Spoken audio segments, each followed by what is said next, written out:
and watch as riders come from each corner of the arena. They call this the Mariner's Cross. Look at that, folks. Perfect timing is required. You can't get there early, you can't get there late. It's got to be perfect. And once again, as usual, it's perfect. This is called the Starburst, and it highlights the flags as the lines sweep around the points, come back into the center to form a 4-point star. Now, every horse and rider points in, it's a giant star. That's 38 horses and riders you're watching. Now notice they're all spinning in a clockwise direction. Now watch this. The outside horses are running, the inside horses are barely moving, but watch. They're all going to the right. Now here we go. The outside horses will stop, the inside horses will pick it up. Every horse and rider has to change speed and direction in order to reverse those star arms. Great work.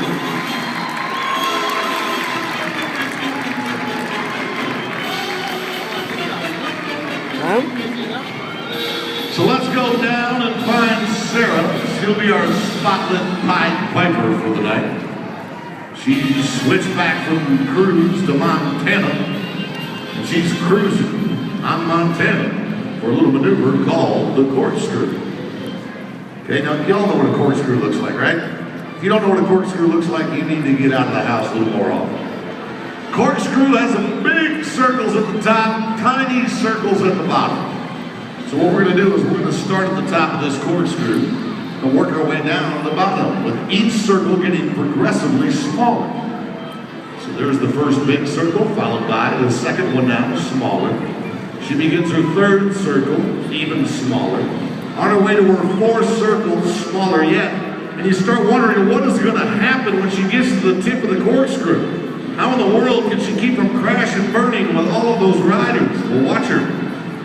From a left lane to a right lane, she'll simply unwind the corkscrew. Yes, thank you very much. It's easy to do.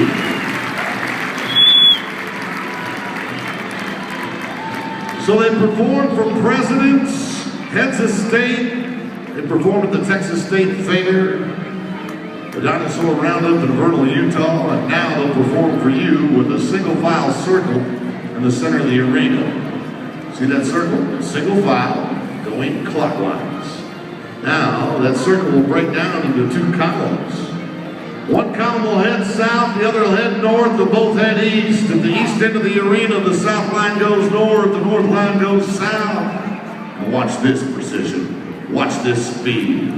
Threading to the needle, folks, here it is. Head to tail, head to tail. Imagine if they get there a half second early or a half second late. Think about how tight this has to be in order to be done without a bobble. It's called threading the needle, and that is what has earned the Westernaires their legend as the best in the world.